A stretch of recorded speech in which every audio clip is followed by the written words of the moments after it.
So,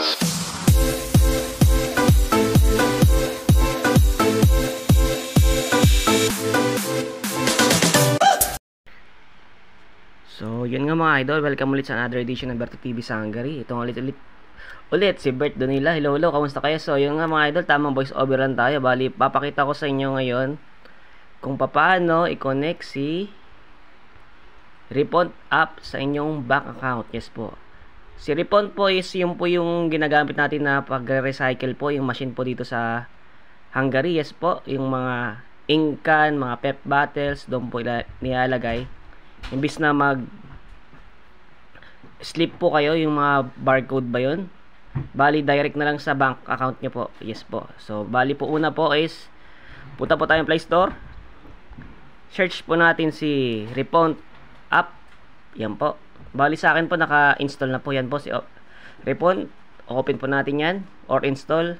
Automatic po pag na-install nyo po yan, meron po dyan settings na labas na mag-sign up ba kayo, ganun. Ganyan. Bali, ako po is naka-sign up na. Bali, dito po makikita po natin yung ayan po, yung aking na-return na mga items na ink can and pep bottles po. Yan po. 21 items, equivalent to 1,050 Hungarian po rin po. Bali, bago lang po ako nag-recycle po. Bago lang. Ayan po, gawa. Ayan.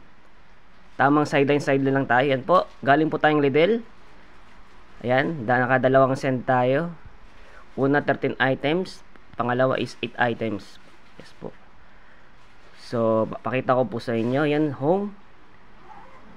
Yan po, ito po yung bank account na nakalink. Nilink ko po sa akin. Yan, tinype po dyan. Yan po. Tapos naman po yan mga idol, meron naman po tayo choices kung Magyar or English. Siyempre English po tayo. Yan. Maliban dyan idol, papakita ko rin sa inyo yung sa George po natin na doon talaga pumasok. Yan po. Ito po yung bank account ko po sa Hungary po. Ito po yung ginagamit ko application. Pakita po natin.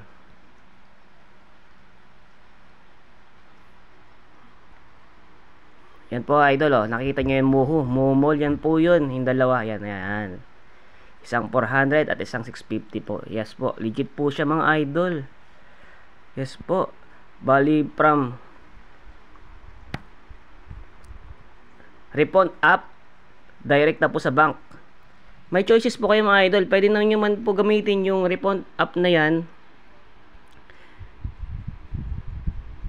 Pwede nyo naman po siya gamitin na direct sa bank nyo, or pwede nyo naman gamitin na pang grocery nyo na agad-agad, automatic. Pero ako po, mas choice ko yung nag-sign up ako sa application po nila, tapos para rekta na lang po sa bank account. Bali, ito po, pinutin nyo itong question mark, paano po gawin yun, how it works.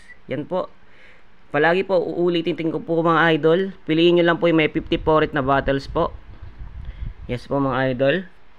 Yun lang po pipiliin nyo palagi. Tapos step 1, scan valid code. Yung valid code po nyo na yan, ang sinasabi na yan, ito po, yan yung nasa gitna, na kulay blue, yan. Pinutin nyo po yan.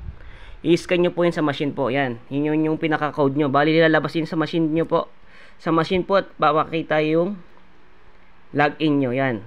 Pagka-scan nyo yung QR code sa RBM machine na yan, lalabas yung identification nyo po na ikaw po yun. Make sure na naka-register po kayo po mga idol ha. I-scan nyo po doon. Yan. Lalabas yan. Tapos yan. Pagkatapos nun mga idol, saka nyo na lagay yung mga bottles at mga inkan nyo po.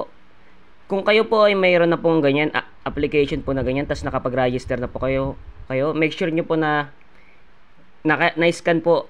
Hintayin nyo pong lumabas talaga sa machine yung pangalan nyo po na nakalagay, para ma-counted po at manarekta na po sa inyong bank account yan po. Yan po. Yan. Tapos yan po mga idol, may notice po lalagay dyan, get paid by bank. Yan. Matic po yan. Yan. Legit po mga idol yan. Yan. Yung 1,050 na yan. Rumekta po sa akin yan mga idol. Promise. Nakita nyo naman po. Legit na legit po sobra. So yun nga mga idol. Ganun lang kasimple. Ganun lang kabilis. Sana may natutunan kayo mga idol. Shoutout pala kay JP Banyal na nanood ng ibang video. JP, panoorin mo to ha. So yun nga mga idol. Maraming salamat. Sana po may natutunan kayo. At ingat po kayo palagi. Ulit, si Bert Donila. Subscribe, don't skip ads, like na like. Yan lang, ingat po kayo palagi. Pagpalain po tayo palagi ng ating Panginoon. Salamat po.